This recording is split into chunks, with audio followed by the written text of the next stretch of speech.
Welcome to Cognitive Rampage podcast. Hope you're taking care of you. I know you're living your cognitive rampage. I certainly am today. I'm hyped. I'm just feeling good today. You ever wake up on some of those days where you're just like, yeah, I'm gonna fucking rock today. That's it. You try to duplicate that, right? Each day. But honestly, I don't think you can. I don't think you can like wake up and go, all right, I'm going to wake up like this, use the same routine every day to ensure that. I think we're just a species that like senses everything, I think, and some days you wake up and you're like, man, it's just on point today. And some days you wake up and it's not, but those days you wake up when it's not makes you a lot of days you wake up and you feel like this and you feel like you're doing. I'm excited also about the topic and the guest that I have on today.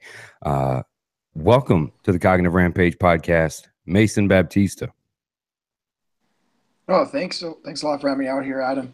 Real honor to be out here. You do some great stuff on here. I love listening to your podcast. Well, I appreciate it, man. Like I always say, well, I don't always say I'll die one day, but like I like to say is, whoever listens does the hard part because without listen and application, I'm just making noises up here. And it doesn't mean much, man. But we were introduced, I think, whether you listen to the podcast or not. But I saw you online. You were in the Tribe of Change that we all kind of run online. There's no leader to that, but it's funny. The Tribe of Change, dude. It started out with just guests. So I'd have a guest on the podcast, and I put him in the Tribe of Change. I have a guest on the podcast, I put him in the Tribe of Change, and that shit just fucking grew organically, man. It just light on fire, man. And you're an active participant in there. You post a lot on there.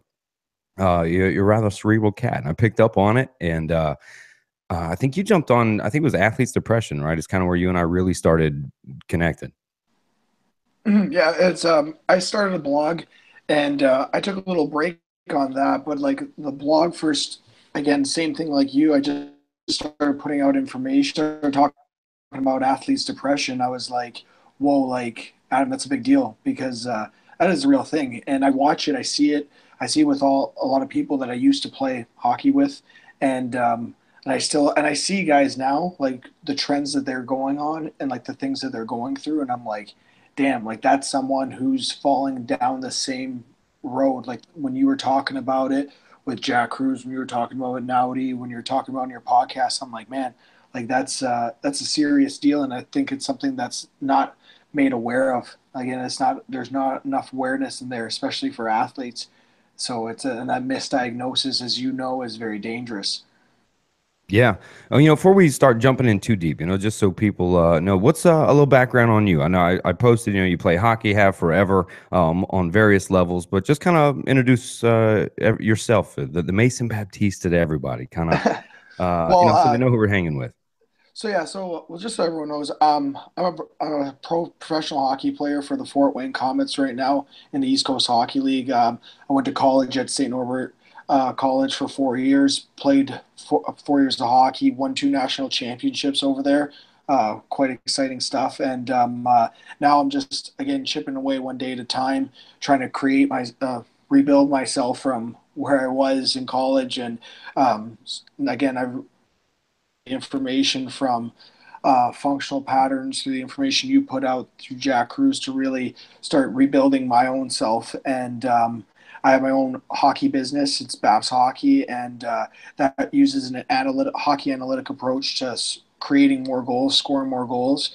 And then on top of that, I have something else called FP BAPS, and that's the movement side where I train in a not in a bilateral fashion or a traditional sense, more in the sense of functional patterns. And those my mentors, Naudi and FP Johnny, are guys that really led me down that path and have changed my body completely from when I used to be just traditional lifting, traditional style of movement in college till now.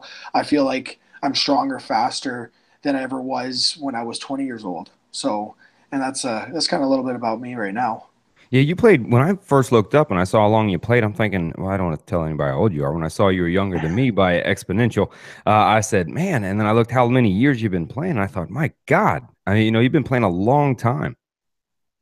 Yeah, it's been 24 years. So next to my mother, that's the longest relationship I've ever had. So it's been a long time. It's been a great time. A lot of ups and downs, but again, the the path that I'm on right now, it's actually really allowed me to expand my knowledge. I look at my time right now as trying to really absorb as much knowledge as I can. I'm learning as much as I'm really trying to open up different avenues that I never thought were even there. That's like I'm started with the functional patterns. I really dove in and started to find out the bullshit that you live with, and I started to ask more questions, and then that started me down the slippery slope of going into stuff like your environment, and then when you start seeing things are completely unaware, like things like blue light. You see this red light I have right here, and these glasses. I don't have any prescription glasses. They're blue light blocking glasses, and these are things I have to be more aware of. And like no athlete is, I live in like my job as a hockey player puts me at a disadvantage. I'm under blue light, and on game days, I'm sitting in a arena for 6, 7 hours with 8,000 people, all with cell phones, and just I'm basically in a big microwave, just getting my body's completely fried, and I had no idea about this stuff. So I have to do things like this red light and several other um, activities to really mediate my environment. And so I think that's really important, and that's like what I love about my job is that I'm able to do what I love, and at the same time I can go out and spend my time working on things that I enjoy instead of just, again, no offense to people that are working 9 to 5 jobs, but instead of I'm not wasting my time doing work for other people. I'm doing work for myself. Yeah, and which is actually rare as an athlete. Many athletes tend to apply. We'll get deeper into that, but for those, I will inform because I I guess I could say I used to be a football fan.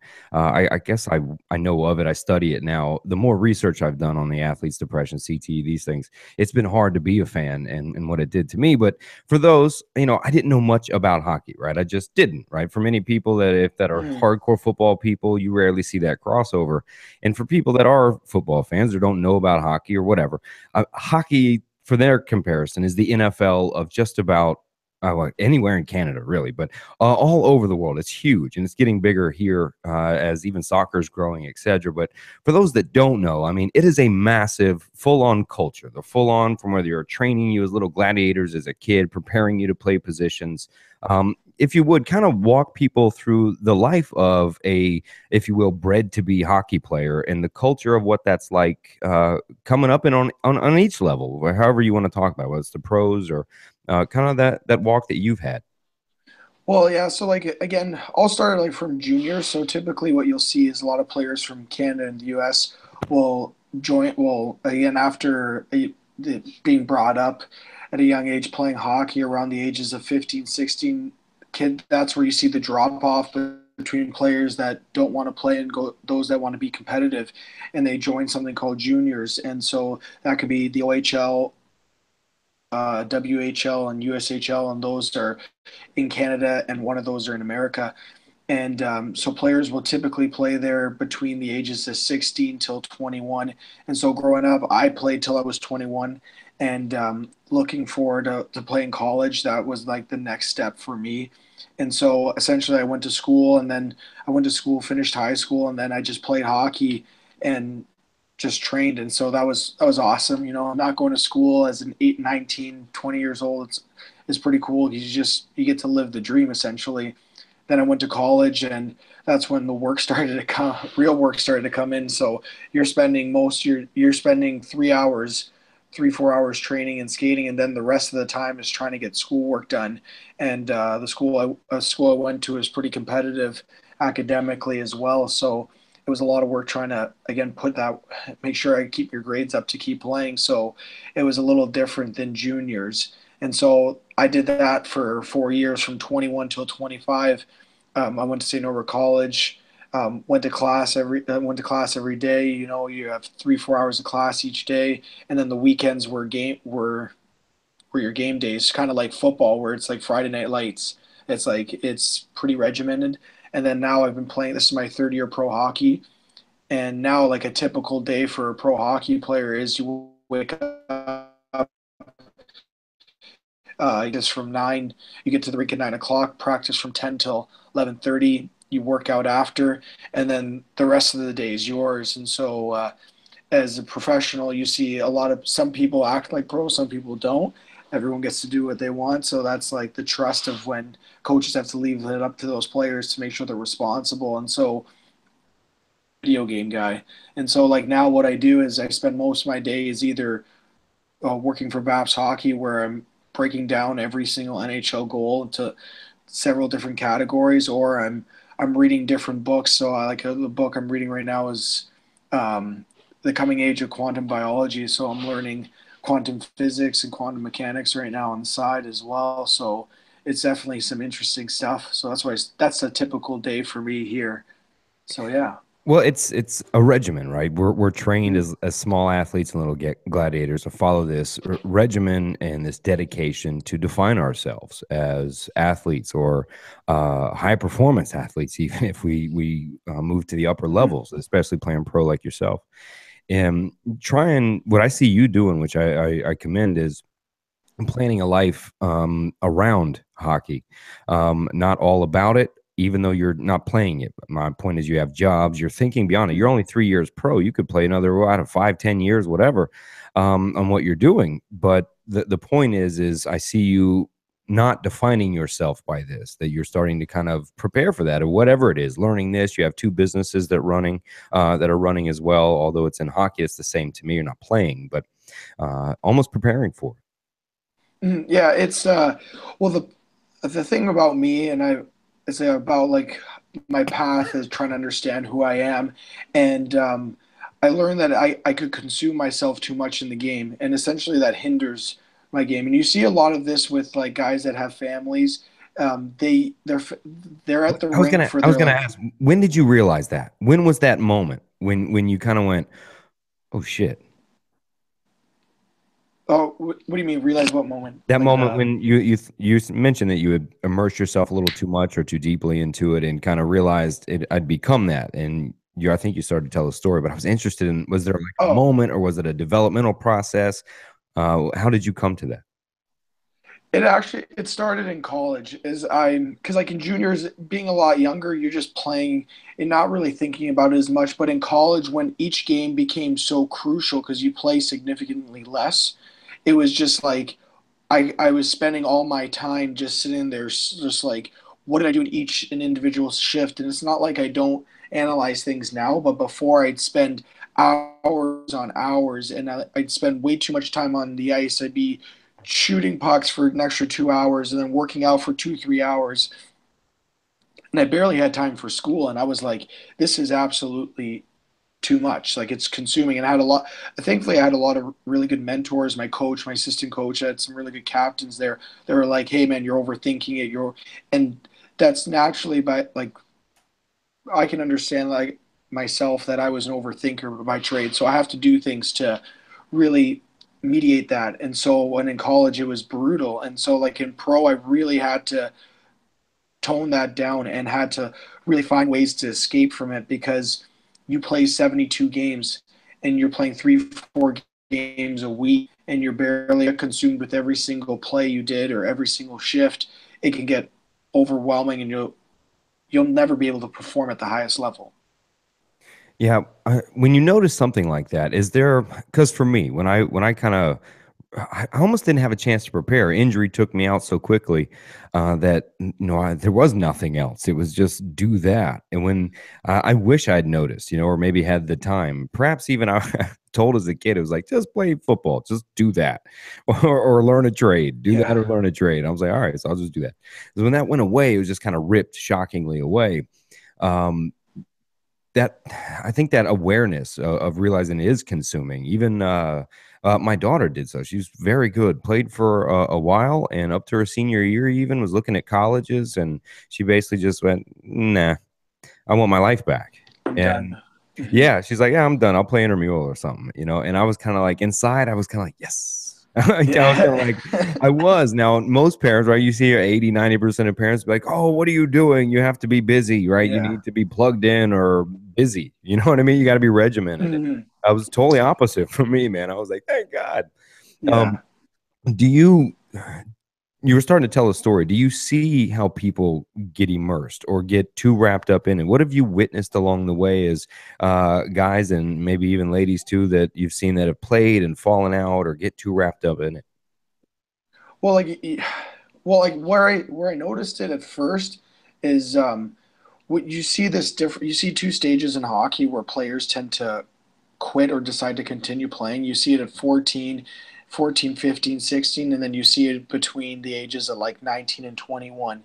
And I didn't really know much at the younger age, but at that 19 to 21 range, you started seeing guys that were like really, really good hockey players that were just so soaked into the game, but you could see it wasn't what they really wanted, and they were kind of like forced into that lifestyle.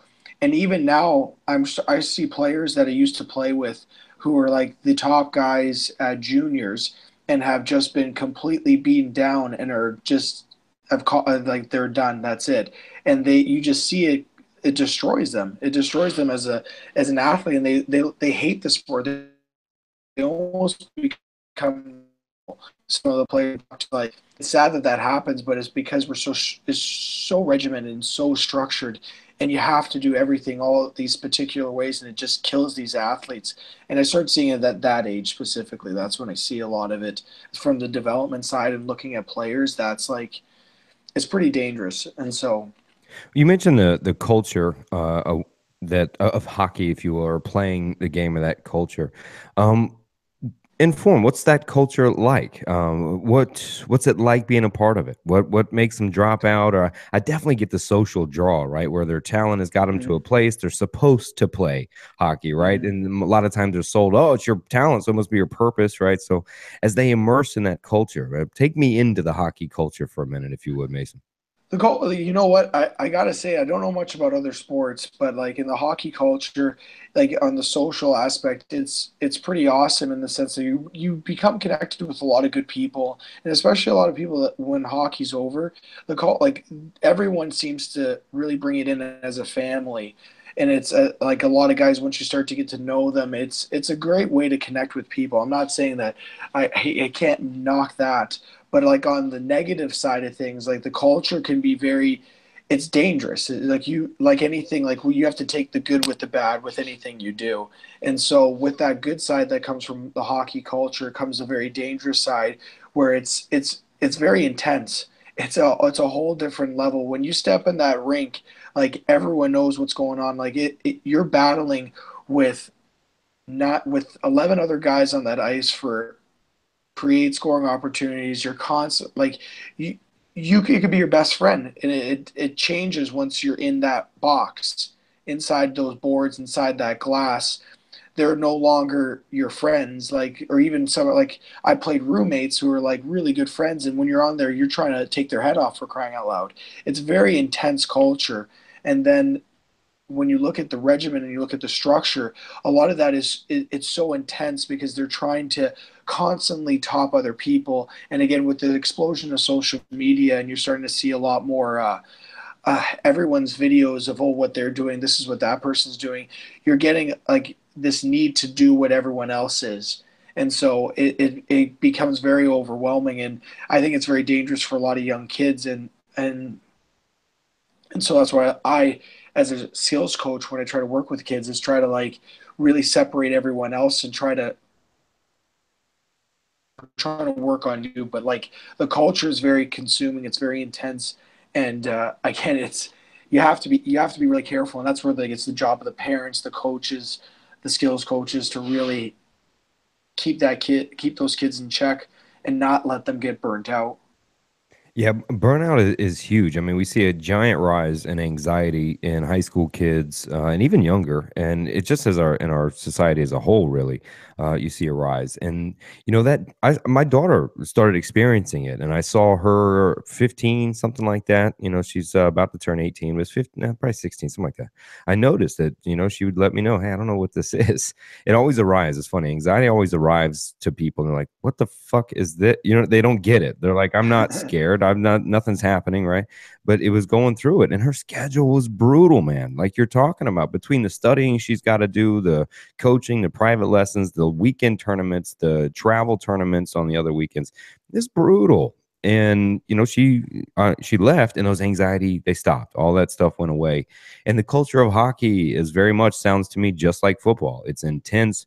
You're driven. There's no tears in football. There's no, this is what you do. I can hear us talking now, and I can hear the motivational coaches that train people in the sport going, because that's why it's hockey and football, you motherfuckers. That's what you do. You eat, sleep, and breathe this shit, you stupid fucks. Like, I can hear him. I can hear my old coach, defensive coordinator. He'd be calling me a bunch of names I can't say anymore on air. He would be doing that. And for me, that was the culture. And to lead us, kind of, man, I appreciate you sharing what that's really like. I think people that listen to TCR can kind of put together that environment, right, of being in it. And so what is missed, and the reason I kind of brought this diagnosis forward, is we look at typical like Piaget developmental psychology, and we look at each child and their developmental stages as somehow fitting into these very nice, neat stages, which great work the man did. I love the work, and his developmental work still holds true today. But when you then build the rest of your psychological diagnosis based on developments such as just that, or just trauma, or just the basic things that happen to, well, most of us humans, and let that be the foundation of diagnosis. Well, as you were developing this, you have to look at a different childhood development. What would be a stage that Piaget missed? Well, little fucking gladiators, 6-year-old gladiators that have a drill sergeant for a father, right? Have, fans and local people to keep happy, right? I mean, it's that way in these Pop Warner leagues, these little leagues. I mean, they're carving these 7-year-old pitchers to pitch for the Rangers, I mean, and so you're seeing this. And in psychology, I think we just skipped over the athletic development. What is the developmental life of an athlete? And that culture you talked about, and that's why it's important that we're talking about hockey now, because I only bring a football and a fighting aspect. We've had fighters on here to talk about it too, and I'm looking forward to getting into golf as well, because I want to get away from the contacts, because a lot of people will just associate contact sports, and that's the only issue. Bullshit. If you're a golfer or a tennis player or something like that, it'll hit you the same way. In psychology, we ignored it. We just kind of, and I said, man, how many kids play sports? How many? Most of us, it felt like for me, everybody played sports, right? That's all I was around. You tried something, and we missed that. And so now what we're trying to do is use these, I guess, old fashioned, pretty vague diagnoses that are built off typical developmental childhood processes with your traumas or not traumas or attachments or healthy attachments. And we're trying to apply those to athletes that have a developmental childhood that's not really been heavily researched on its impact, because of the things you mentioned that it does bring, the teamhood, the discipline, the things that it does teach you. And I think I won't speak for you, but myself, I'm not trying to denounce sports by talking about it, because it offers so many great things, and it's shrouded in that. And it became this honor thing, as if I'm like, there's no difference between the NFL football field and the Roman Coliseum. There's no fucking difference. In my opinion, it's just fucking bigger. The rich people got the best fucking seats in the house eating grapes. The poor people are on the outside or sitting at the top that can barely afford to go. They give enough toys to the gladiators to play on the field and risk dying at the average age of 55 now, and CTE and God knows what on the football field, and give them a bunch of money and make them rich, not wealthy, just rich. And we all watch an amusement. It's the fucking Roman Coliseum, brother. It sounds very comparable. You're just like, okay, well, it's an interesting metaphor, and you look at it, you're like, wow, those two are very alike. Yeah, it's just changed a little bit. That's all. We give everybody pads, and we took the swords away. I mean, and instead of dying right now, they die 10, 15 years after their career with all these head injuries and 20 years, the CTE. average age of the American. 20 years. I mean, 55, you're looking at, was it 67, 68 now is the average age now of an American? Well, I mean, obesity keeps going. We won't make it that far. And God knows what else. But my point was, Mason, is that I loved how you talked about your life, the culture. When you're born into that culture, I mean, it's like, what's the guy's name again from Batman? Bruce Wayne? No, it's Bane. It's Bane, right? Like Bane. Bane, yeah. They love the darkness, but he was born in it, right? So if you're born in the dark, yeah, if we're born in that gladiator shit, for so long, man. And then we go into a culture, our friends come from that place, our rewards come from that place, you know. And Well, go ahead. well, sorry to stop you there, but it's interesting how you talk about like there's this basic template of psychology and the development of humans from this age and this age and this age for every typical person. But the reality is that athletes aren't they're not typical. They're different. They're brought up in a completely different environment. And I think there's this coming age of like environment dictates behavior. You're starting to see more and more people starting to understand that. And like I love Robert Spikalski's work when he did like, he really dives deep into like human behavior. And I think it's so important to look at that environment at a young age because you got six, like you said, these 6, 7, 8 year olds. It's just like in hockey, they're running around trying to take each other's heads off. Their rewards and consequences are all built off this sport that they're playing, and that has a direct effect on their brain development. That's going to change who they are as a person, and they're going to have a different course than the typical person. So they need to be researched at a completely different level, and you have to be able to see what's going on. I think it's really important to like that's the field that needs to be really looked into because ever like my school I think had I think it was probably like 30 or 40% of the kids were in some sort of sports. It may even been more, and Yeah. that's a lot of kids. That's a huge field, and Well, all kids that were brought up in sports. yeah, I love it where they the parent goes, well, you shouldn't play that violent video game. It's too much blood. And then come Saturday at the Pop Warner game, fucking kill him, Jimmy. Rip You're his head like, off. right. You're like, what the fuck? You're like, you're worried about the violent, bloody video game, but he's out there, and your dad or the mom's looking at him, going, "I want you to fucking kill him. Hit him hard, take his head off. Come on, Jack, way to smash him." You know what I mean? And I'm Or like, wait a minute. it's nuts. It was like, or that like the one I got when I was younger was like that puck is yours. That's like your family member. You can't let anyone go near that. Like they're trying to kill your family member. You're like, whoa, like you want that's the type of mindset you want me to turn on right now. Like Yeah, exactly. And it's it's like, absolutely nuts. yeah, mix that in with now exposure to anything the two thumbs can Google, mix that. Because I would agree that the younger generations is it's really desensitized, man. It's just they've seen it. They've seen it. It doesn't really nothing. They've seen the movie, they've seen the Nothing nothing. Nothing. Well, it's interesting you said that. Louis C.K., in spite of everything that's gone on with him, one of his comedy bits, he talks about how, actually, it was an interview.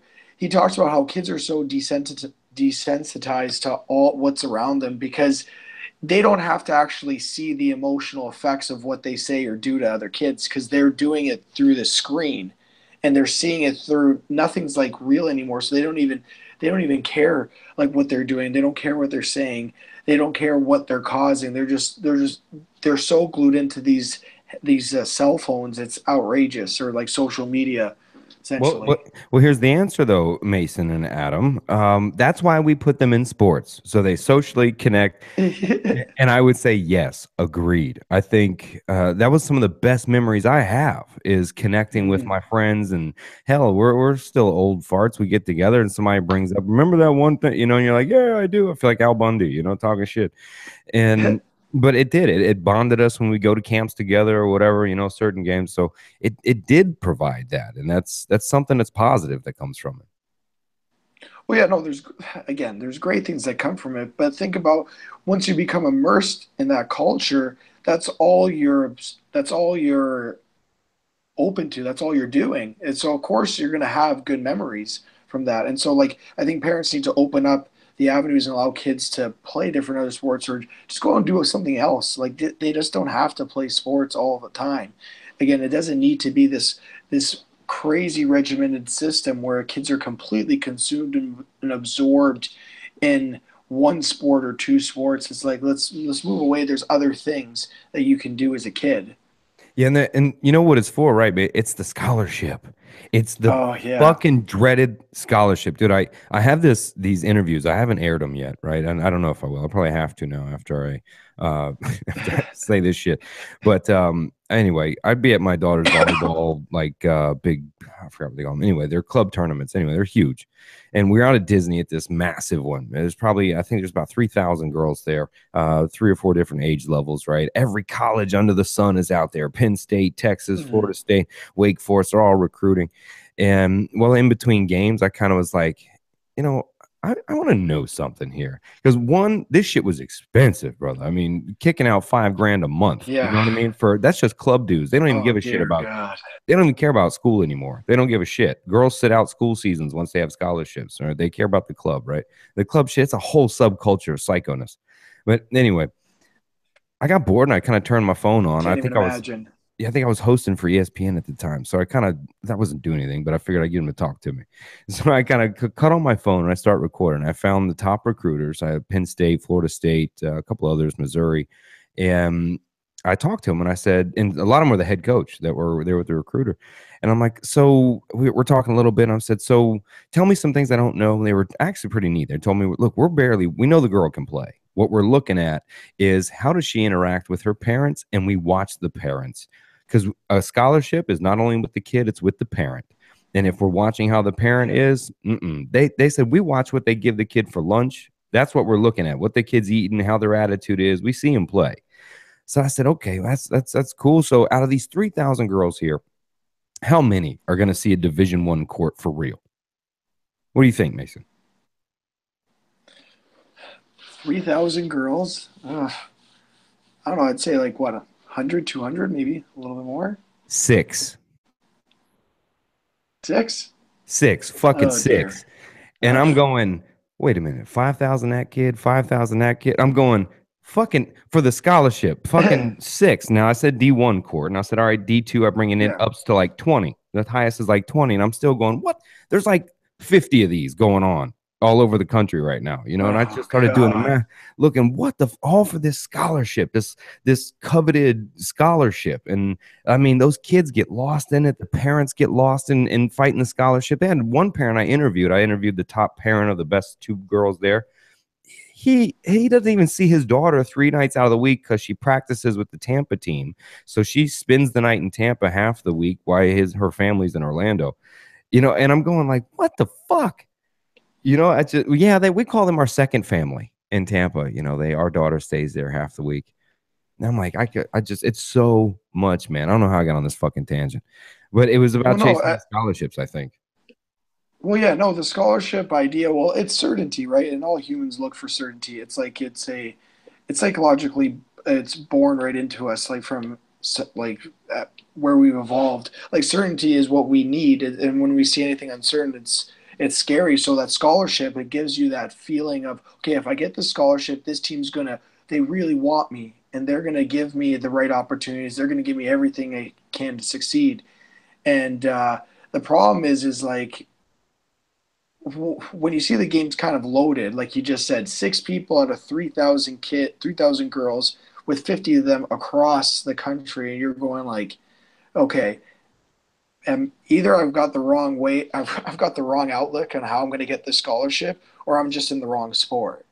Like I think people don't like to realize that they think they're going to be the that 1% that gets it, and I think that's even more uncertain. I think it's actually pretty bizarre. So Yeah, it's well, that's where it comes from. Watch the motivational videos. Well, it has to be somebody. Why can't it be you? You know what I mean? yeah, And and it can't be. It's not going to be everybody. And I'm a pretty big advocate of like I'm not going to be that 1% that made it through, but I found my way through the system that really didn't. I had to find different avenues. I had to adapt, and I had to be flexible and versatile. And I think that's what makes me such a allows me to be such a good hockey player, allow me to continue playing hockey is because I'm able to do that. And I think people are very stuck on it needs to be this one way. And I think that's when you start running. Like again, if you're not at home with your family most of the time, like 50% of the time, well, what's the point? Like if you can't even do what you love and be with the people who brought you up, like come on, like yeah. you're starting to sacrifice a lot of things during a very young age where they're developing, which is almost like, okay, is it really worth it? Yeah, I was oh man, we're getting tangential here. I was talking about how, we all right, I'm trying not to go too deep, Mason. I'm trying to figure out where to put the starting point, but I'm doing a podcast on it solo again. But anyway, my point is when when the slave is entrapped or when you're in jail, you have to create a world of meaning for survival. Mhm. And unbeknownst or unchosen technically by a lot of people that are forced that do live a 9 to 5, right? I have no qualms against it, man. It's a tough thing, kudos to those. But what happens is we turn the enslavement into sacrifice, and then we say, I'm sacrificing for 40 hours a week to provide for my family. And we have turned the enslavement into something to be proud of. When that is what a species will do and needs to do to survive mentally. The best they can now. You can only sit on top Yeah, of that volcano until it eventually goes off, yeah. and so getting by that, we create that purpose or that meaning to sacrifice. But I always said, man, wouldn't it sound better to say I sacrifice to spend 40 hours a week with my family? You know what I mean? Mhm. Well, no, yeah, it's again like I grew up in a home with just it was just me and my mom, and like anytime we got to spend was like it would be awesome because she was working so much to try and provide, and I think what you see now is like families that provide more than enough, but still almost like uh, create these environments where they avoid spending this time with each other, or they take for granted that ability to just like be together, and I think that's when you're missing something critical for especially younger kids when they're developing. Like they need that's important to feel that family, that type of environment where like they're together, they're loved, they're cared for. And when you're constantly on the move like that, you're starting to run a slippery slope on their own development. And again, it's stuff that you don't even see because there's no science into the field of athletes. They're just seen as typical kids when really they're living these very outrageously abnormal lives. And yeah, and again, it's a slippery slope and stuff. Well, Really, I can say it's real. yeah, sorry, what'd you say that you broke up there at the end, Mason? No, I just said it's a real slippery slope for these kids, and so I see it in myself at times. I see it in other people, and it's something that needs to be addressed. Or you're going to see issues like athletes' depression. You're going to see more anxiety and these disorders going through the roof. Yeah, typically yeah, you will and are actually. The higher the socioeconomic standing, typically the less time the parent or parent is spending with the child. And I don't want to get it twisted about saying 40 hours a week with the family. It all sounds good because I'll beat myself up and say, hey, look, that shit always sounds good. But we know the world we live in, right? When you do have the Yeah, house and the divorces happen, so don't get it twisted, people. I fucking get it. I yeah, get I get the toughness of it. My mom was going to school late night trying to do what she could, right? Even my dad worked hard. I barely saw him when I did. It was bad, but still. But we mentioned a difference is that higher socioeconomic lifestyle as a child coming up into it. Like you said, they become busier. They find more activities and almost spread out further as a family. And also, what you start to see is more defining value into the child or the family or the person by performance. You see that transition somehow as because either the parent, the mother, the father became successful, they worked their way up, and through that performance, they now have higher value. They expect better performance, as they would say, from their children. no, definitely. And I see it all the time with the kids I deal with. In the summers, I'm always dealing with like I'm always working with a lot of kids, and then I get to observe a lot more. And you see that like it's these parents put a very high this almost like a high price tag on like you need to be successful, you need to be doing something, we need to be always working, we need to always be doing this, and it just keeps getting more and more consuming. And you're like, when do we get to stop? Like Well, when do we eventually let the kids these? put their hands up, brother. Eventually the kids, that's why Yeah. they're I don't know how many kids I saw in community that were showing up from anxiety because of that parent push, push, push. Eventually the kid does. They throw their fucking hands up and they go do some fucking drugs at a party. They go get they just say fuck it. And that's what they end up doing is throwing their Mhm. hands up, going, this is just too fucking much, and they act out terribly. Well, yeah, and again, I don't want to get too deep into like the light thing or like the environment from like a cellular level, but when you're looking at things from like again the Dr. Jack Cruz stuff, I know you've seen a lot of his stuff. These kids are their brains are being fried at such a young age. You're in like these toxic environments at such a young age, and then you add on top of it all these pressures, these social pressures from their parents, from their environments, from their coaches, and you wonder why it's becoming like it's younger and younger. These kids are exploding and they're doing more outrageous, impulsive things. And like I've seen it. I've had parents tell me of kids that are struggling with depression at 12 years old, and I'm like, how is that even possible? I and then you start looking at kids with in college. I felt like every kid was on Adderall or for ADHD or ADD, and they said it's just they need it from such a young age. And you're seeing it; it's just becoming younger and younger and younger. This is the point. Like it's just they're down and falling apart at a younger age, and it's again, I don't know. I don't know how to really stop it. It's tough. It's Yeah, a it tough was world. it was bad, man. Back jokingly I say it, but back in the day when I was selling dope pretty hard, man, and Adderall hit the scene. I used to break that stuff up and chop it up in baggies and stuff, and I call it college coke.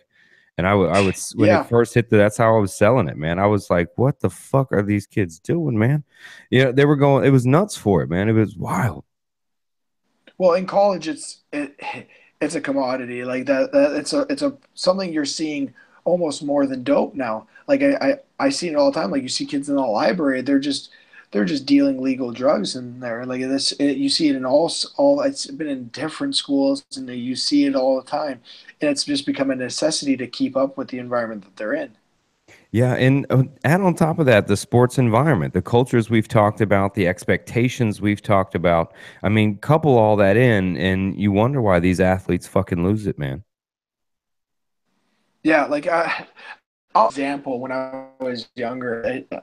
This skills coach, I remember used to tell me every single day how brutal I was and how I needed to work harder. I needed to work harder. I remember this guy would like he'd be slashing us. He was pushing all these little kids around, and like now I look back at it, I go, God damn, that is pretty like I'm all for like not coddling a kid, but like this guy was like this is what the world was when I was coming up in hockey. Like it was about tough love, no tears. Like coaches were yelling in your face all the time. Like parents never said a single thing, and you were just like, and you see these guys that took advantage of it. They just went way over the top, and like I who knows what like those type of effects were and like as I developed and other kids like we have no Well, idea I and can that tell you. I can tell you. It teaches you if you are in a place of authority and somebody does something wrong, yell at it. yeah, there you go. It's That's crazy. exactly It's that's what it absolutely teaches you. nuts. It's Well, that's absolutely why mind blowing. athletes struggle with relationships, brother. They struggle hard with relationships and they keep it secret. You know, when I see an athlete fucking lose his mind or do something stupid as fuck like Ray Rice or John Jones go off the fucking grid and people are like, "Oh God, how could he? He's got the whole world." I'm like, "You motherfuckers don't know." You know what I mean? It's No another kidding. level when you're feeling a different pressure to perform, when everything that you are is defined by that performance. That people cannot, it's hard to grasp that. You know, for most people, I'd tell you if you wanted to come to grips with what John Jones or somebody like that was experiencing, I want you to look at your kid and look at something, and your kid is terminally ill or sick and dying like that. The protection and that freak out that you would fucking feel of helplessness is the closest correlation I can make to when an athlete is going through something like that and responds as such. No, I agree. Like people always like looking at the aftermath or like the event that occurred, but people don't really like to look back at what really brought that person to that act. And you're going like, it is it's a lot of pressure. It's a lot of pressure. It's a lot. It's really intense. And if people don't understand, like that's what they define themselves as. Like that is who they are. And when you take that away from them, when they lose that ability to do so, it's dangerous. Like they become very dangerous. They're just like a volcano, very volatile. You have no idea what's going to happen. And And remember, so, we've only been taught then how to respond. You already said it. No tears, don't say shit, yell at it, and dig deeper. And yeah, and it's crazy because no, like you're taught to really just close everything off, but like anything, like there's a limit to that. There's a critical mass that eventually you'll reach, and once you reach that critical mass, it is so dangerous to be around that person. That person like anyone around them is. It doesn't even matter who they are. They're going to feel the brunt force of 20, 30 years of pent up anger because we were taught to really close off everything in. We were never really developed in a healthy fashion. We're just taught to cram, cram, cram. And eventually there's just that limit, that critical mass. And when it goes, you get you see these athletes do these absolutely outrageous things. And you're thinking, oh, this guy's an idiot, or it's because he's black, or it's because he came from that family. And you're like, no, like you have no idea what he went through.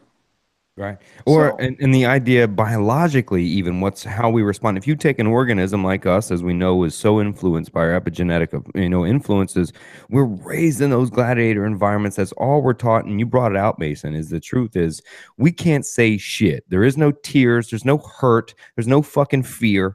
Right. I'm smashing my head against the dude 250 pounds at fucking Mach 5. Right. I don't have depression. I'm not fucking sad. I yeah. don't do this shit, right? We don't, no, we're developed that way. And then, however, that makes your biology respond. I call it hypervigilance. There's no difference between a soldier coming home with PTSD and someone raised in a violent childhood or even in a violent culture. And cultures like that, and contact sports typically are a violent culture. And the coping mechanisms, the awareness mechanisms, denial is a motherfucker when you're an athlete. No, it's crazy. Like you're taught to really bottle everything up and all this. Like people don't understand the effects of mental trauma. Like this, like these are it's the equivalence of having a heart attack or a broken bone or a ripped tendon. But it's happening in your mind. Your brain is taking this beating, and just because you can't see it doesn't mean it isn't there. And so, and these kids get chipped away. And I seen it when I was younger. Like it was just like continuously just chipping away at my own development. And then you look at a developing brain till 25, it's constantly developing, and you include these traumatic events, and you're going like, oh dear, like you have a brain, you have epigenetics in play right now, you have genes being turned on and off, and then you wonder why they end up the way they do, and you're not looking at the root of what's going on. And we haven't even talked about CTE, right? All we've mentioned Yeah. is the psychological effect. The iguana is one of the only few animals that mates for life. Yeah. Hmm. And I got to see this actually. It was on my when I was on my first beginning of my walkabout. I wrote about. I just had recently left, and I was down in the Keys. And anyway, I drive to the construction site every morning where I took that shit job. And anyway, these big fucking iguanas. They got an iguana problem in the Keys, man, in South Miami. It's bad, man. They're like your everyday lizard. They're just fucking everywhere. And anyway, these two big ass iguanas would hang out at this spot. I'd catch at a light and I'd see them. I'd be like, anyway, I passed them by. Anyway, I got to witness one of them get hit by a car and kind of spun it around on the side of the road. And I watched the other one kind of walk up to it and stand there. And they were off in the grass a little bit for almost 5 days, brother. That iguana sat there. And what they do is they'll sit next to the one they were with for life until they starve, die, or something eats them. And it Wow. just sat there. And I drove back and forth, and eventually it was burned out and sideways, and the birds would have it. It just sat there with the other one. And if you can imagine behaving, so they behaved every day in the same way together in a routine, right? That a behavior interaction is so influential that it makes the other one say, fuck it. So when you take an athlete who's structured an environment from day one at 6, all the way up until the point to where all the structure is then gone, and that label of who you are as the football player, the baseball player, the gymnast, whatever, is taken away, you can see why maybe as a species we do just kind of lay there next to what we used to define ourselves as and die. Yeah, yeah. You see that so much in hockey specifically because they really struggle to readapt to the world. Like you just can't you can't transition. They're really fully ingrained themselves into that environment, and to becoming that person, they have no clue on how to be anything else. It's just like wandering, like you said, like, just like that. It's just sitting on the side of the road, and you're like looking at, oh, well, that's never going to be me again. Going to be that person anymore, and it's really hard realization. It's really hard to like actually adapt back to life. And let's not front, brother. When we put our ego on top of our athletic mindset of what we are, like I said, a lot of people, I use it as an example. They joke about wide receivers, how they talk to run a lot of shit, run their mouths and stuff. Now, I used to be for it. I understood because I played linebacker, and those skinny dudes had to run across the middle and put their life on the line. You got to be a little fucking crazy. You know what I mean? You got to kind of be like, I'm the shit. I'm the shit. You know what I mean? So you don't get your fucking head cracked, right? You got to be a little Yeah, fucking off, and I forgot where I was leading with that. You got to, oh yeah, you got to be a little off to the point to get yourself hyped to go into battle, if you will, whatever that is, and that mindset of walking into something. And when you take that mindset away, you don't really know how to apply it. Oh, that's what I said. So you have to build up this kind of ego, right? This wide receiver Terrell Owens ego almost, right? To keep going. You got your shit kicked out of you. The guy's 10 times bigger than you. He's twice as fast as you, right? You got to be like, I'm the shit. You can't just fold. So you create this massive ego on top of your performance. And then when you take that away, you have this huge ego, everything built up, everything we've already mentioned. You think this person's going, hey, I'm feeling a little depressed, I'm afraid, or you think I'm going to go take you think I'm going to go take that shitty job waiting tables? Are you kidding me? I used to play da da da da, right? And then give it 5 years, 10 years where they haven't done a job, they have no business, they have refused to go detail a car, right, or be shitty, right? So they look down upon it with the ego, and then you got 10 years, they look like they're depressed, they look like these things. This is where the misdiagnosis happens with athletes, is they're so resistive in the beginning, beyond the stigma, beyond any mental health fucking awareness. We can be aware, but we're like, fuck that, denial, athlete, I'll make this shit. And a lot of times early in an athlete's life, man, we break out and they have phases to where we'll create a company, we'll have an idea, and we'll go at 100% like it's 2-a-day practices or some shit. And then it doesn't work out for whatever reason. And now people think we're fucking manic. You know what I mean? Now they think you're ADHD, actually, is what I meant to say. They think you're, hyper too much. No, I'm just a little fucking gladiator, So that's the first misdiagnosis. And then another 10 years of resistive to what's really happening in your life. Depression sets in, right? We misdiagnose that. And oh my God, man, I feel for athletes. That transition is so fucking hard, man. Well, yeah, this Sean Avery, former NHL hockey player, wrote an article on the transition season, and he talked about like sitting in an air. You're used to flying first class, top of the line stuff, always taken care of, and then he went into fashion. He was a little different. Like he had other interests in hockey, and he ended up like flying coach between two losers. He would like again talk about in his article. He'd be getting coffee for someone that he made 10 times more money than. He was doing all the bitch work, and he couldn't just you can't just drop the gloves and beat the shit out of the guy because he says something stupid to you. And it's a whole different world, and it's very difficult to transition into that. And he brings up a lot of good points, and like how the environment that we're really brought into is so different. So, and it's just really hard to transition out of that. Yeah, and the awareness of what that actually feels like. People, it's hard. It's especially hard if you believe it to be. But if you're, that's kind of what I'm writing the book for.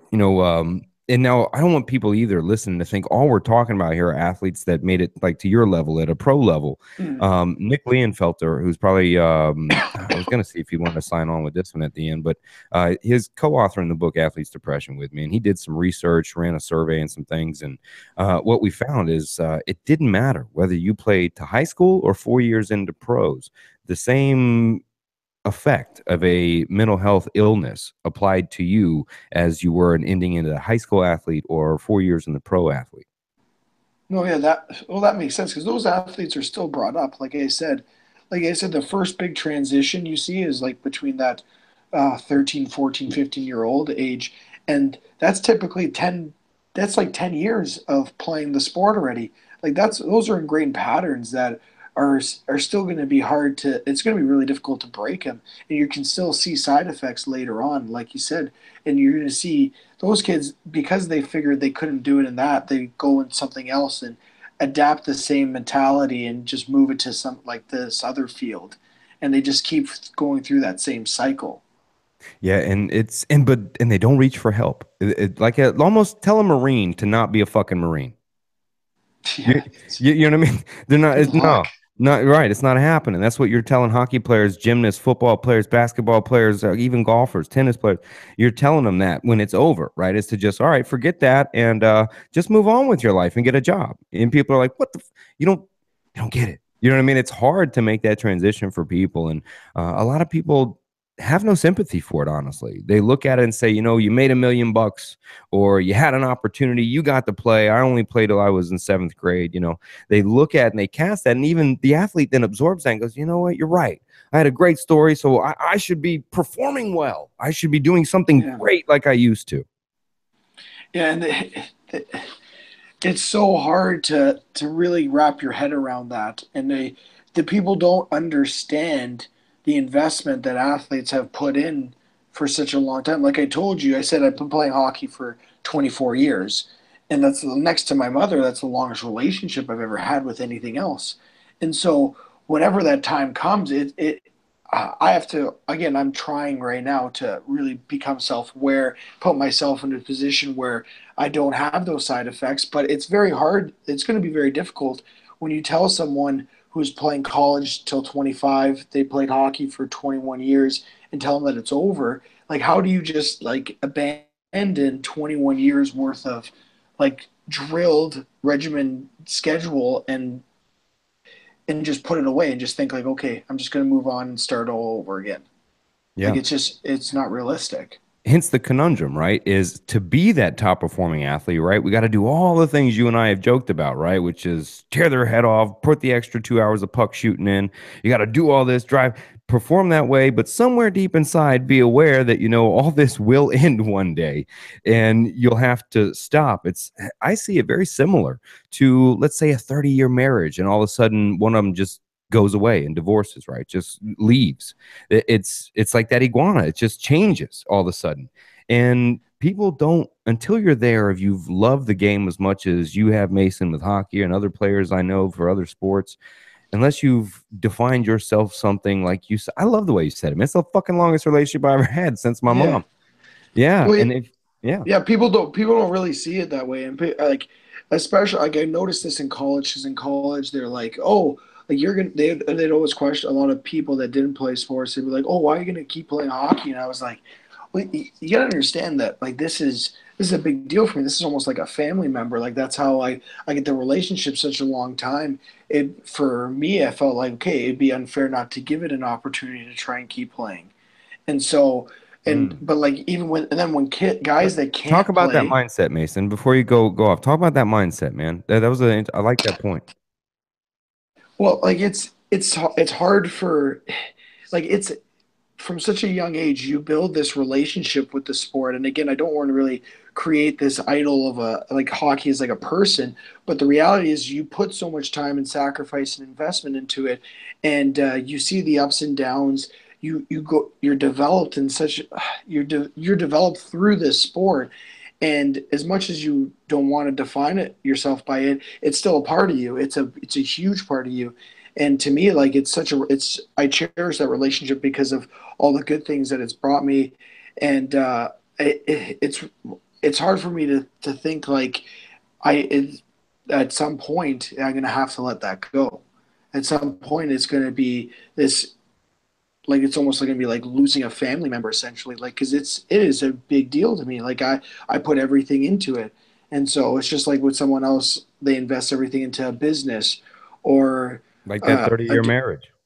or the marriage again. Like you see a lot of people like I actually know a lot more divorced people than I probably should, but like they talk about how like their life's completely changed. They don't know what to do. They're so confused, and it's like, well, yeah, that's how I think I would feel at the beginning, and you see that with a lot of other athletes because like that is a long relationship. That is a long time to spend with someone or something and invest that time into it. It's very hard to just like let it go. And that's where athletes struggle in actual relationships is once we've been hurt by our sport, once we've been let go and ignored by the sport, God forbid we actually really become vulnerable and connect with anyone else. Because I know that you could leave at the drop of a dime, right? And so connecting with anyone else becomes difficult, just like a soldier dealing with PTSD becomes difficult to connect and trusting people. And then finding value in who we are as athletes when we can no longer perform sometimes can make you choose relationships that then undervalue you. You accept the love you think you deserve or your worth. And if you're not then performing, you're not who you used to be. We tend to not only have struggles connecting, but then connect with people that may not treat us directly okay because we don't think highly of ourselves. And then when we try to apply our learned coping skills into a relationship, I'm going to ask you, a forward professional hockey player, what before your cerebral explosion, what is the coping skill you learned to deal on how to communicate in a loving relationship when someone hurts you?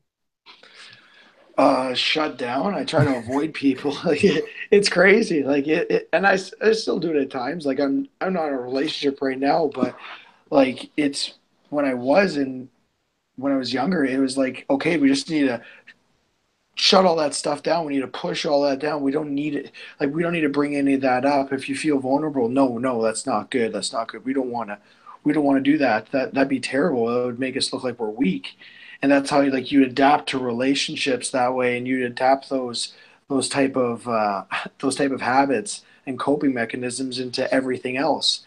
And it's again was probably why they didn't work out. And then you end up being, and then what I see a lot of people settling with other partners, and you're just like, and you can see it from an outsider's point of view. You're like, man, like that's not going to end very well. They're coping in their own way. They're trying to they're trying to find a way to deal with the fact that they're never going to play. They're never going to play again. They're never going to be able to be that star again. And you just and you So how could you love me? Right? I mean, that's yeah what I thought. So how could you love me? I just do this now. I'm not that, right? So I'm glad you're here. That's kind of the feeling I yeah. remember having when I'd be in a relationship. Well, yeah, well, that's why it's important to find. I think it's very important, and you see a lot of. I've seen a lot of successful relationships with guys that I play with and guys that I have played with, and a lot of it is the person they're with is someone that a hockey player, but for who they are as a person, and it's really hard. It's really hard to find that nowadays. You see a lot of people, like the general term in college was a jersey chaser. I don't know if they call it back in the day, but that's what it was in college. See a lot of those. Yeah, and then when we want to apply again actual relationship skills when it comes to communicating, we don't, either we push it down, we ignore it, then eventually it erupts, right? All we've been taught is either, like you said, ignore it, it's not really happening, pain doesn't exist, fear and hurt is not allowed. And for the most part, we don't know how to communicate because our communication was done through physical violence or a point scoring or an elbow, right? Or the next Mm-hmm. play, I'm going to get you, right? So that even that competition mindset comes into play when hurt becomes the goal back and forth. Mm-hmm. Yeah, no, it's we. I can't even begin to describe how bad at communicating most athletes are, let alone hockey players. Like we all struggle with it. It's even with me when things are going well. Like guys that can communicate well do things pretty well, but when things aren't going well, like you can just see the shutdown mentality or the I don't need to talk to anyone. I need to get back to the grindstone. That's just the way things are. I don't need to ask for anyone's help. And it's a bad habit, but that's just the way we're taught. You have to just that's we're ingrained for such a young age. It's just like if things aren't going well, get back to the grindstone. You don't need anyone else's help. Just keep working, keep pushing it down. No emotions. You're like, Jesus, that just sounds really exhausting. Yeah, well, practice was, right? The gym was, right? It was exhausting. And the fact we also had coaches to tell us when we fucked up. And well, there's no film to life. I can't live my life, go back, watch the film. Well, I guess there is. I can film it if I want to, but I can't go back and watch film on my last, week and kind of be like, all right, I was fucking up there. My instep's a little off, right? We can't do that. And so there's no coaches around us to tell us anything, much less we're going to ask for a mentor. Fucking yeah, right. Yeah. You know what I mean? Yeah, Yeah, right. I don't need anybody, right? Especially an athlete, right? So we don't have it's just not taught that way, and it's such ignored, man. And so many athletes go quietly into the night, man, until they do erupt, and something is just terrible. And talking about it is a great way to start too, and connecting with it, that it actually exists and the awareness of it. I just for me, it's really letting athletes know that what you're experiencing is not unlike what others are also experiencing, what other athletes are experiencing. If at least we can get athletes on the same page there, to maybe pull that teamwork together that we're used to, and that connection that we're used to on a social level, to kind of cope with that instead of holding it inside so long. yeah, it's like learning to communicate. And like we have a union, and they talk about like the depression was brought up. They have like a hotline for it, and they talk about like make sure you talk about it, make sure you talk about it. So like there is an awareness there in the sense that okay, we need people to talk about it, but regardless, behind closed doors, most athletes know that it's still frowned upon. It's still weird to go out and look for that help because again, the association is weakness.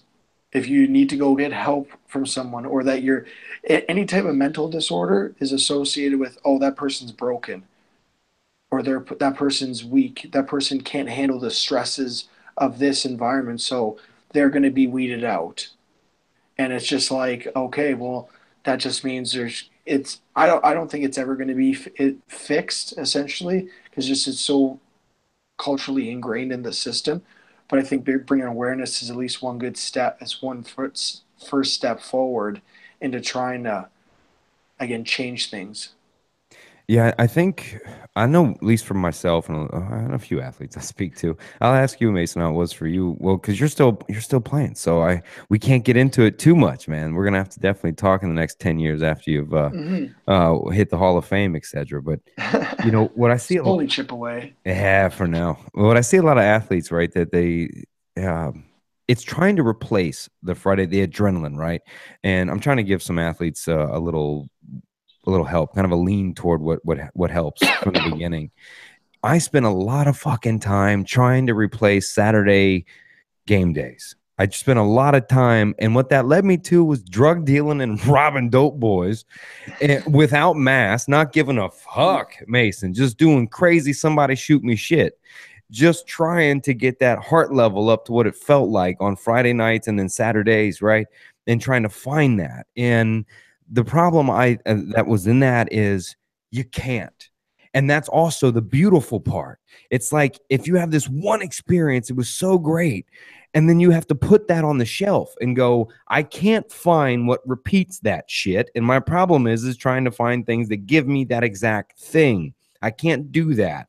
So if I shelf it and go, now I can open myself up to different experiences that bring me to different levels, although just as rewarding, but in a different way.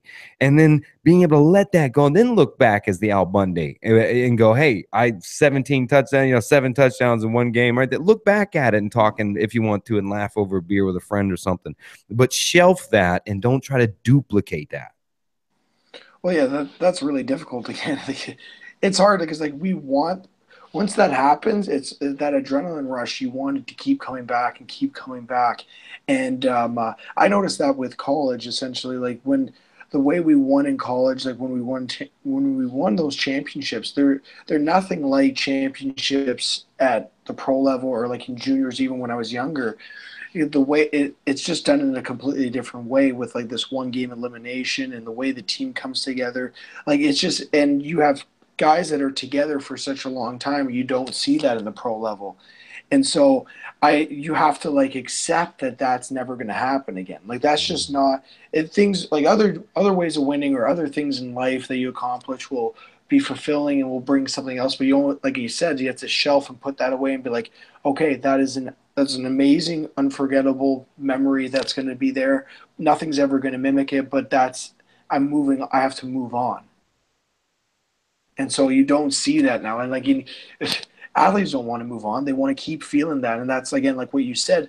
Like you went and started chasing other things that brought that same adrenaline rush with a lot more risk and like unsustainability towards it. Yeah, and it's the matching it. Now, I can a lot of people go, well, if I'll never find it and I got to find something different, I will tell you that the something different will get you that same feeling, but in a different place. It's hard to explain it, but until you shelf that, everything you do will be compared to, it wasn't like that.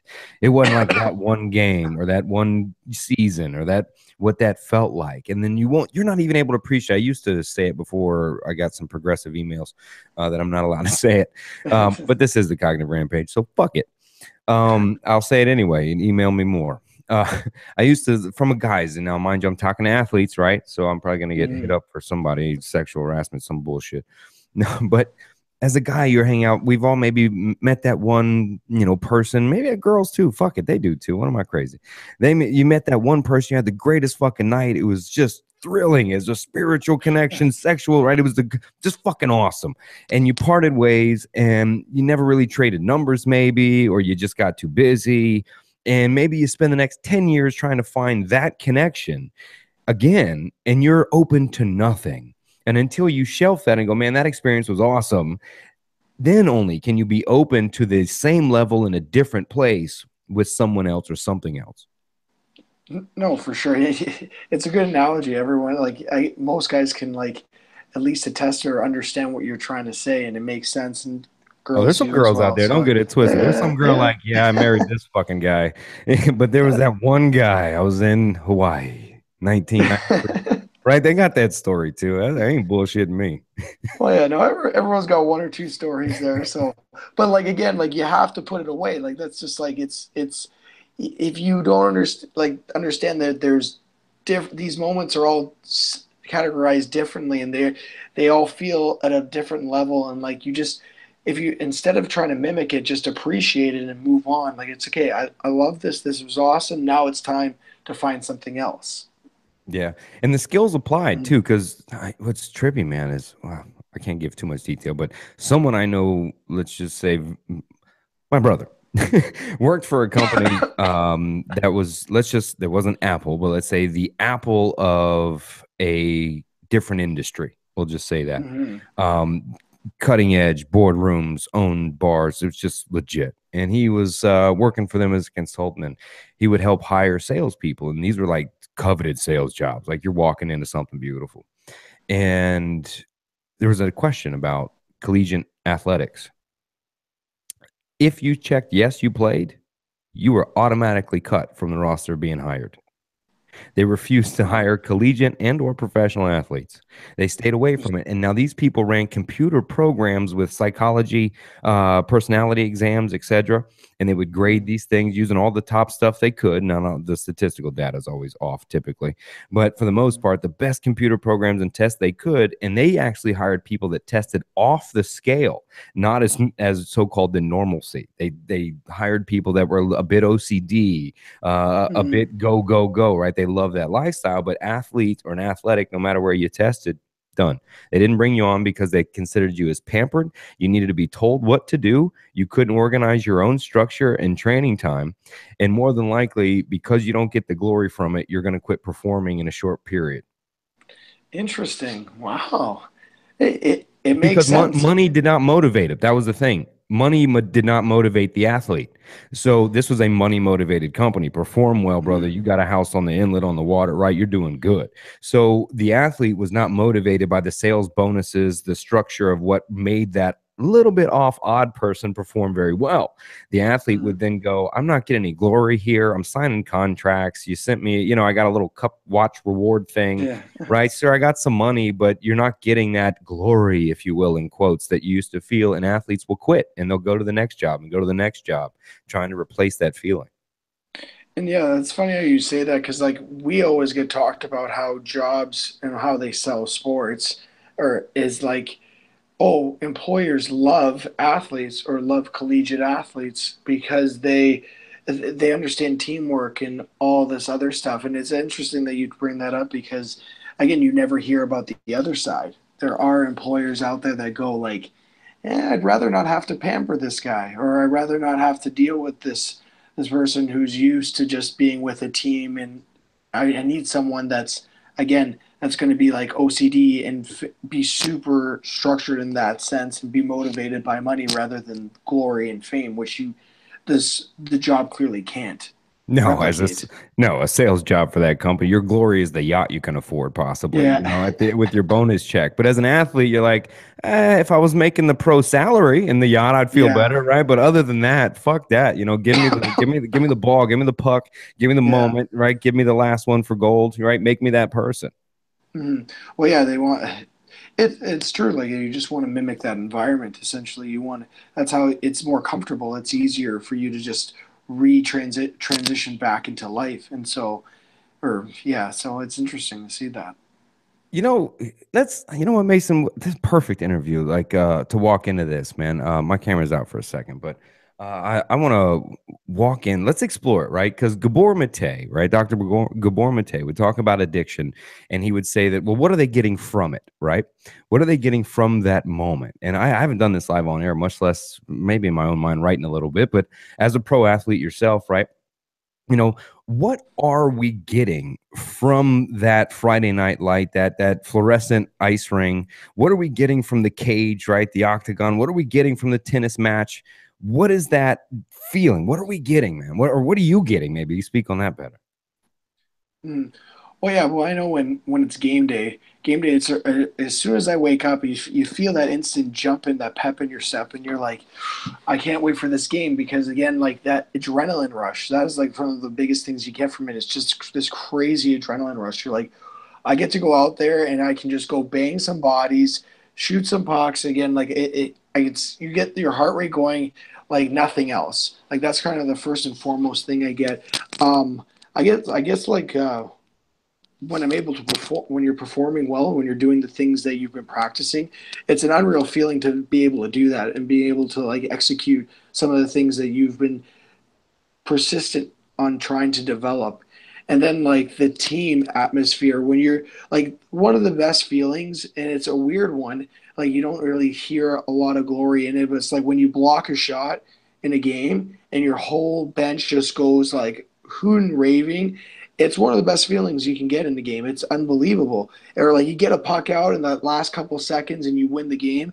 It's just this like everyone just engulfs each other and you're just like wow, like that is an amazing feeling. You want to feel that feeling, and then that win, like when you win in that locker room, that sense of camaraderie and everyone comes together and everyone's just on a different that high you get is I have yet to find something else that's able to do that.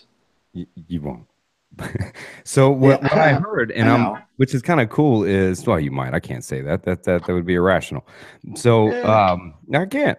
So you know, Gabor Mate would say, right, social connection, right? So I'm gonna walk down that theory and say, well, yeah. So what I heard is the social connection, the camaraderie in the locker room, what's referred to as glory, I guess, in the text. But I would sum that up to right this social connection I provided for the tribe, right? I scored the touchdown, I made the Mhm. tackle, the goal, the whatever, I scored the point, I pinned the guy, right?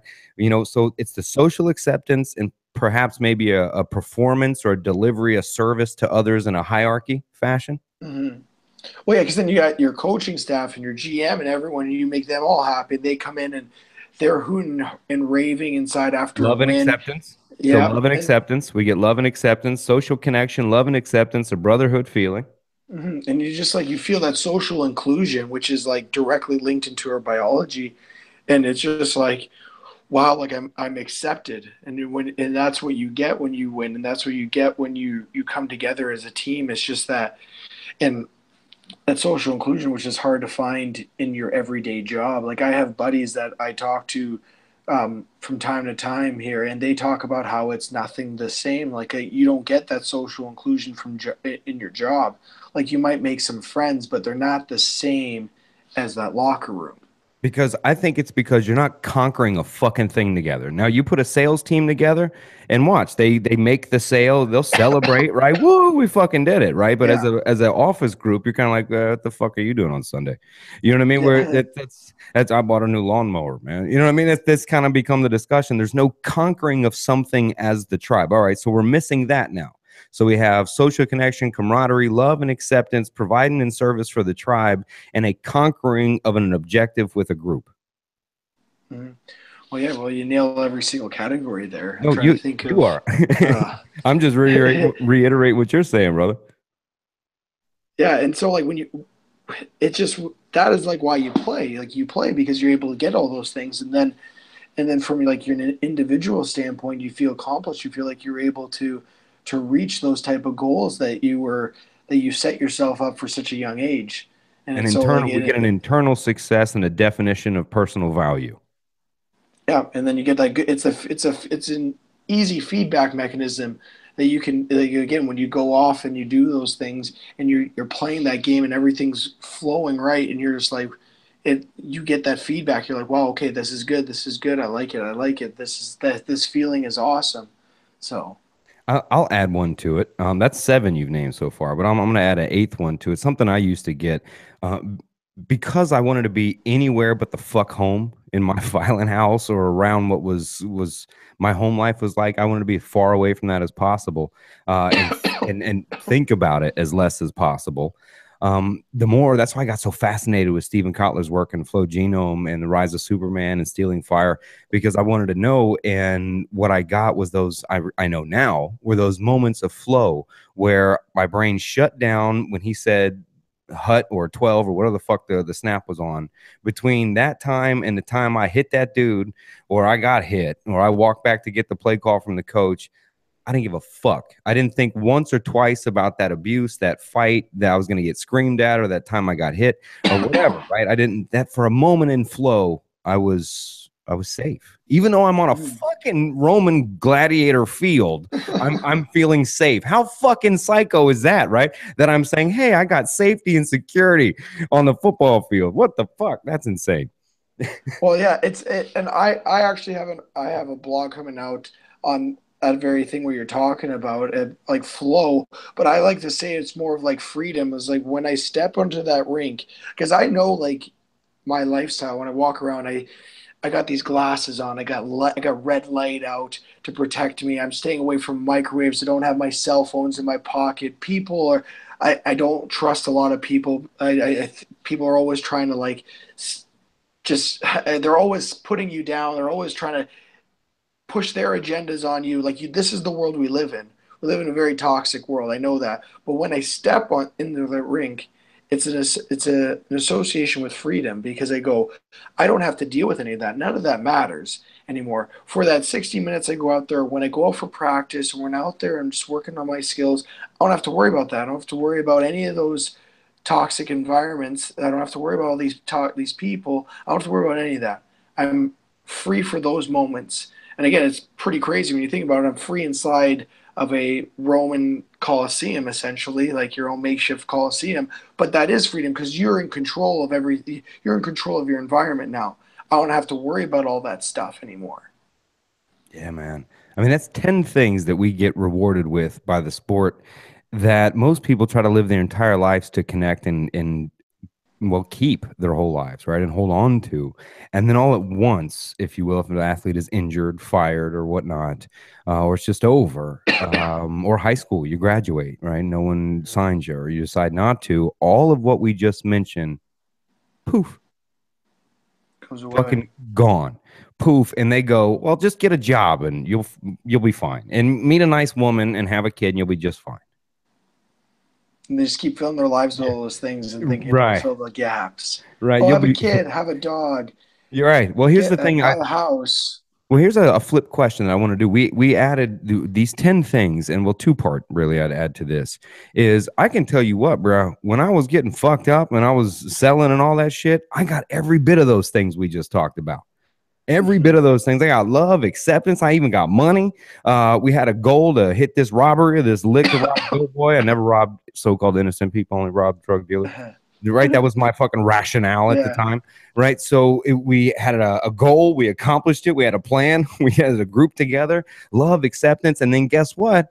I'm gonna get fucking numb now. Now I'm gonna escape all this shit. I escaped it when I was in the middle of it, and now I'm gonna do the drug, or I be at the party, get the social connection, and then numb the thoughts out of the world that actually exists, man. And man, I do see some common connections in his social connection theory as being linked to addiction issues. I may have to include that in the book we're writing, man. So Yeah. addiction, you see now why athletes struggle with addiction and the diagnosis, et cetera, because it can give you all those things in the environment all at once that you lost all at once. You can, at least for Mhm. me, you can gain it all at once. But here's a question, Mason, that I know a lot of athletes may be asking as they hear me say this shit is, other than the destructive stuff that I sought out when my career as a football player was over, how else could someone receive those things in a constructive style that don't have to be the sport?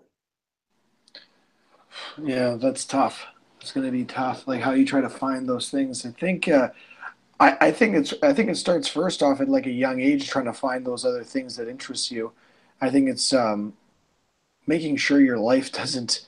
It's hard right now, but at a young age, it's really important to really attack this and make sure that kids aren't being brought up in a way that's all built around that sport, and they need to be able to learn how to communicate with other people outside of the sport. They need to be able to do things outside of the sport and learn things outside of it, whether it be music, art, it can be anything. It doesn't really matter. It just needs to be something outside of that environment. Because again, if you build that child up in that environment at such a young age for those many years, it's going to be really hard to replace it once that time comes. I think when that time comes, it's going to take. I really don't have an answer. I couldn't tell you right now what you do for someone right now. Like it'd be very difficult. It takes some. I know a guy that took him about 2 years to get over his depression and everything that he was going through. It took him about 2 years to really get back into like living like a normal person. So he struggles for with drugs, alcohol for probably like 2.5 years, and it was tough. It was tough to see him go through that. So, and I don't know. there's lots of other athletes that I can't mention, but yeah, like it takes a lot of time. Yeah, I don't know if you noticed, you dropped a little cognitive rampage there when I asked about that, because you kind of covered what to do with the kids, how to raise them, how to put them in this. You got a little rampagey there, man.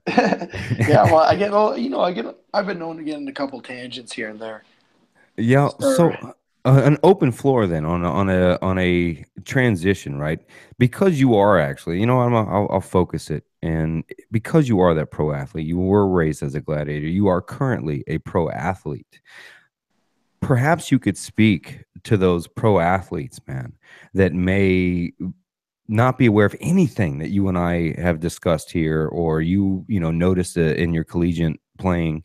Um, what would you speak to that athlete that may be near the end or just getting in, but that speak to that pro athlete that may not understand or grasp what you're aware of, what we're experiencing, what we're just beginning to understand and research too. What would you speak to that athlete and tell them that may be suffering from something, right? Maybe experiencing that. Maybe they do play, or the pro has just quit playing, but what would you speak to them? I think the biggest thing is find someone that like you really trust, someone that really care about. It doesn't have to be like a wife or a partner. It can be it be a really good friend. I know I have one that I constantly talk to when things get down. Like I go through my lows as well, and I think the biggest thing is being able to have someone have that open line of communication and like where you're able to talk about these things. And I've made it a point to have someone that I'm able to do that and able to connect with at a different level. And he's able to help me through a lot of the different things that I go through when things are tough and keeps me grounded in a sense. And it's almost like an anchor point when, again, like sometimes you feel lost as an athlete. And I think a lot of players, when they transition, they feel like they're alone. And it's important to create those really good relationships. At least have, I'm not saying you need to have 10 best friends or have, I think it's have like that one person that you can talk to and really connect with. I think that's super important. And that's what we call a cognitive rampage, brother. I love it, man. Ah, man. Love you the same, man. Oh, so what I try to give guests a chance to do that, um, well, some basically your first podcast, right? I think I heard you on the background. You said, Yeah, yeah, I had like one little small. I had a hockey one where we just talked specifically on hockey. This is the ah, first one, like working that's on this easy. stuff. That's easy. You Yeah, talk hockey in hockey's your easy. sleep.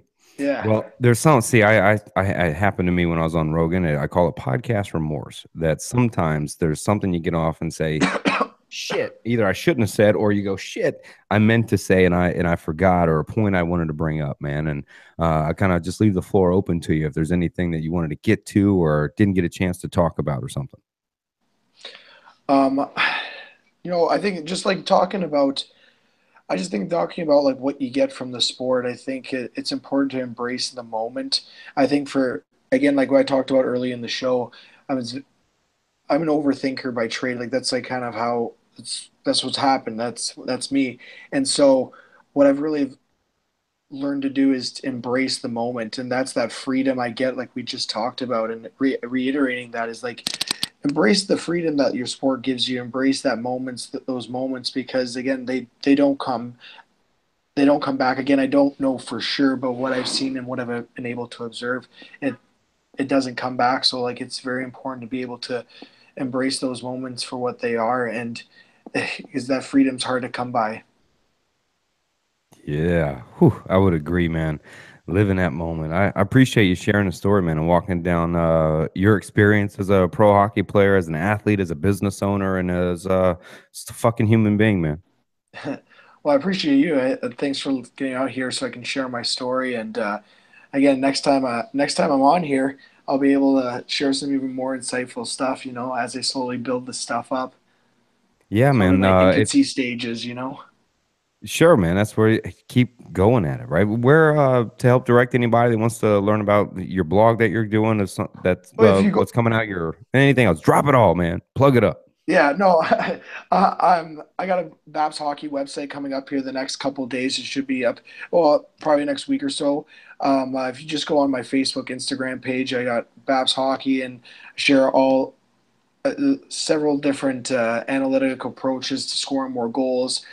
Very insightful stuff, and again, helping hockey players get to the next level. And then my FB Babs page is just on Facebook, but that website is going to come up later on next year, sometime in March. And I'm slowly building that up right now. And again, I'm going to be able to build those two businesses up, and the FP Babs page is going to be awesome because I think it's going to be able to be help athletes, not just hockey players, to train in a fashion that connects to their human biology. And again, I know you've had an Audi out here, and it's going to be really working a lot of that stuff and really training the body in a way that it's going to be sustainable. And then I'll be working a lot of the stuff that Jack Cruz talks about, like we're fixing your environment. It's absolutely critical to, again, being the most efficient human you can be. Yeah, man. We tried to specifically set this new studio up. I have this massive window to my right. So I Mm-hmm. have a big sun. The sun's been overcast today, so I had to open it all up and trying to get it bright. So what we tried to do is, I can't wait till next year, dude. We're changing the format. We're Mm-hmm. applying Dr. Jack Cruz's stuff actually in a kind of a unique way. So the soundproofing on the walls, this whole look is all changing next year to something different. But even setting a studio up here, we try to do it where I'm at least in the sunlight, trying to be set Mm-hmm. up by it. But applying those are very important, man. And you know, I would also speak, since a lot of athletes may listen to this podcast, hopefully, Mm-hmm. and spread it. You talk about FP, and obviously, people have. If you listen to this show, you fucking know Nowdy, period. Yeah. And yeah, and despite what you may think of his approach or him or anything fucking else, I'm telling you what, the science is fucking legit, and there's no walk away from that, and there's no duplicate of that either, as though many are trying to Mm-hmm. duplicate the man's science, but this shit is legit. And for me, I say it time and time again with the athlete, my brother, it is so hard because along that way, we were entrenched with lift the weight, put the weight down, pick things up, put them down, get stronger. And for me, man, I won't forget the pain that I was in when I tried to make a little small comeback and I got back up to 242 pounds and got big. I had to have a little tumor thing removed. So it was all went downhill after 8 months of training. But Yeah. I remember how much pain I was in walking around, and how I felt when I really just applied what Nowdy said of what not to do before I even Yeah. applied what to do. I just applied what not to do in the beginning and went, the fuck? You know what I mean? I'm like, I don't hurt that my pain. This does. I thought for life, my elbow, my back, that when an athlete, you settle in, you go, okay, the elbow, I'm just going to deal with it. You know what I mean? And all this Mhm. changed, man. And so I appreciate you pushing his science out there and bringing it to pro athletes. But Well, let me just say one thing about functional patterns. I just think like it's very important is that I switched from that traditional style of training, like, and it was about 2 years ago. And I can say without a doubt, if I didn't do that, I like my body would have fallen apart like shortly after my first year of pro. Like it's been able to change my body and again, it really helped me to do things that I never thought I was able to do. I have more friends who are able, like they actually jumped on it this summer. This is the second summer I was doing it, and have more athletes doing it. They're starting to become more aware of it, and the shit's real. It's just you need to do it. Like if we can talk about it, but like when I showed athletes and let them and got them doing this stuff, it it's not questionable anymore. Like you just this shit's real. Like the movement, it's all built around like he built around principles that we've evolved to do, and it's undeniable. So when you reject those components and when you focus on this traditional bilateral overhead garbage, again, you're just slowly you're just chipping away at a chain that's like what we just talked about today is already chipped down enough with the environment and the culture that we're brought up in. And so I think it's really important for athletes to check that stuff out, check his page out, and really see what he's able to bring to the table. well, it becomes here's where FPR also comes in an athlete's depression area because you take an athlete who would pick up a bet to race anybody anytime, right? You're this high functioning fucking machine. And generally about the time you lose being that athlete, you've also lost your ability to do shit. And I'll just talk about my father. I don't think he'll give a fuck. I can't believe it, dude. My dad's actually coming up to stay with me for a day or two, dude. We've been estranged for Oh, fucking nice. so long and reach back out, and he's gonna come up and stay. He's actually gonna do a fucking podcast. I'm Oh, like, I I'm gotta gonna make sure to listen fucking to that one. yeah, I'm gonna chat with my dad, man. I like, oh man, but my point is, he was a baseball player for fucking since Moby Dick was a minute. He played forever and got offers to play for the Twins. Ended up family and instead, but played AAA ball for a long fucking time, like 4 Roy Hobbs series type shit, World Series. I mean, the guy played forever, man, and he's 63 now. Shot. He had to went with the screws in the back before I learned. We weren't talking then, so I had no way to know. But shot.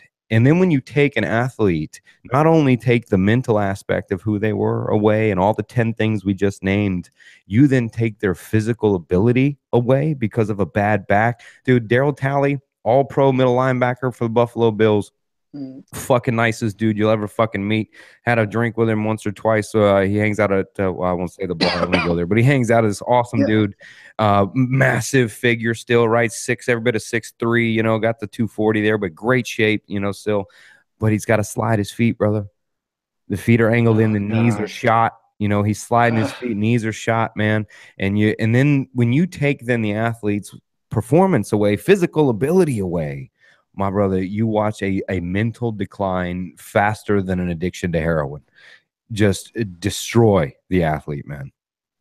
Well, And yeah, that's because like mentally they've been destroyed, and then when you physically lose it, now you're able to see the the damage that's been done in a physical side, and now all your senses click in, and you're like, "Holy fuck, is this not good?"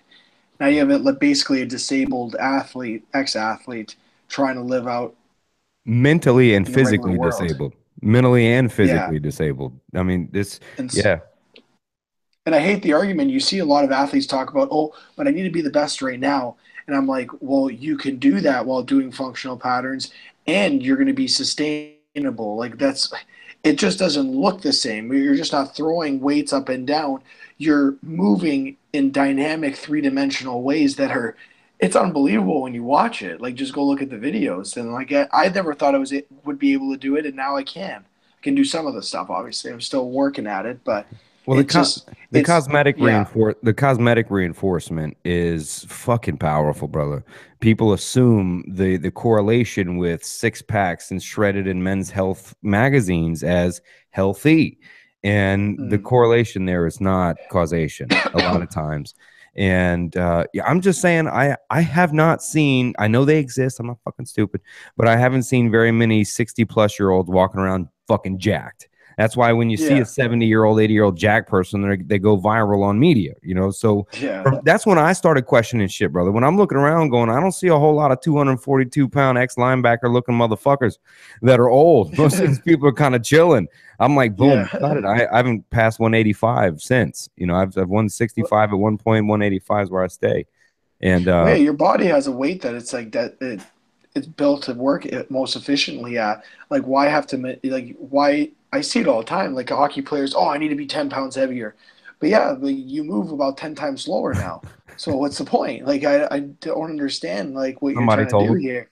Somebody told them. Yeah, exactly. Well, like traditional weightlifters will, or trainers, all of them will just say, "Yeah, we can do it. We'll put that mass on." It's just like, well, is it even efficient to be that weight? So, Yeah. I like where hockey's moving. Though hockey's moving towards more of a, at least from the player standpoint, it doesn't need to be bigger. It's about being a more explosive, dynamic player that can do, again, move in that three-dimensional plane. The bigger you are, it doesn't necessarily mean the better in hockey now, which is nice. It's Oh, moving away from that, but it's still got its traditional lifts. It's still got the bullshit running around. It's unbelievable watching. Like when I walk into the gym and I see players with like bars on their back and I just see their spines being compressed and I go, how does that correlate to being a better hockey player? Like I just asked them that, not even a human. I just go better hockey player. How do they move? And I go contralaterally, and they go like, well, like it's just this is a good like stance, and I'm like, that doesn't relate to anything. How do you need to be a good skater? Skating is right leg goes forward with your left arm, and just like they don't understand those concepts. Even stick handling, it's the same type of thing, and so it's just amazing that this is still an acceptable practice. Or bench pressing, just sitting there just bench pressing, like shooting a puck has nothing to do that. And I break that down with Babs hockey. I try to bring that functional patterns into it. When you're shooting, and I'll show it, like my right hand here is pulling back while my left hand here is pushing forward. So my left pec is pushing while my right lat is pulling. So yeah. like it, how does the bench press teach that? So, and it's just like when you explain it, you're like, oh, that kind of makes sense. I'm like, It's yeah, it logical does. shit. It's for me, it's obvious. It's logical pointed out. But you know, the question is, you know, a lot of times is how can they do it? And here's where I do have sympathy and empathy for it, as I know you will too, brother, is because when I lifted weights and I got big like they told me to, not only did I forget about my violent environment, but all those 10 things you and I named, I got all 10 of those things when I was lifting weights and I was squatting and I was knocking off heads and I looked and I was jacked and I could count Mhm. my abs when I was running a 4-4. When I was doing that, I was doing that. So to tell me that what I'm Mhm. doing now doesn't reward me, I have to somehow break through the psychological barrier and behavior pattern I've created Mhm. with doing that movement. And so logic, my friend, is generally not enough to make somebody ignore what saved their life. Yeah. Well, that's why I stopped arguing. My first year when I came out of functional patterns, I'd argue with everybody. I'd be like, "Oh yeah, yeah, that's wrong, that's wrong." And like now, I just sit back. And when the reason it, the reason you get so many athletes later on in their sport and functional patterns is because they come to them when their body's completely shot, and so that's when they're more susceptible to change. Right. Well, now They're not going to. I've been knocked to a humble, right? So help me. My shit Yeah. hurts. So help me. And for me though, brother, that's where I find the empathy is because, you know, that's all I knew. It defined who I was. And when I lifted the weights and got that big, I got those rewards.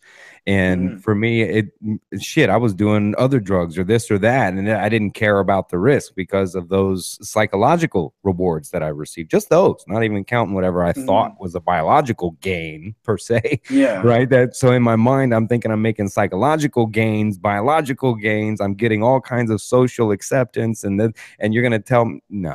Right, Yeah. that's that disconnect until my back hurt, right? Until you're there and knocked to a humble and you go, what the fuck? I got to do something else, man.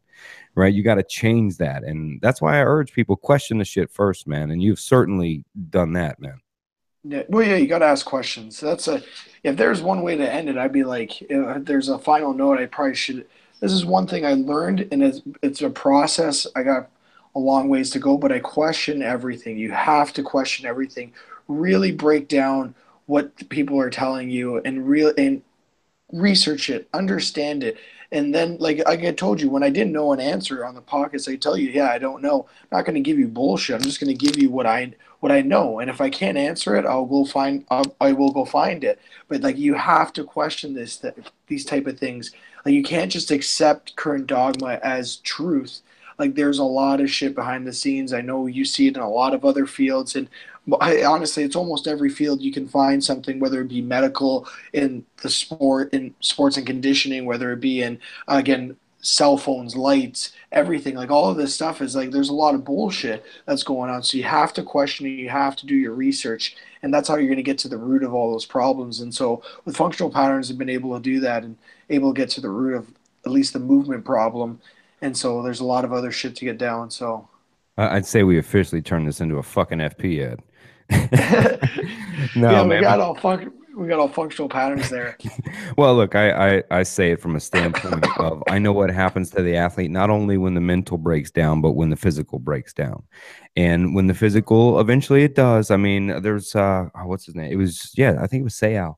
Obviously people know the story of Junior Seau's sad thing. It was the first football jersey I ever wore, by the way.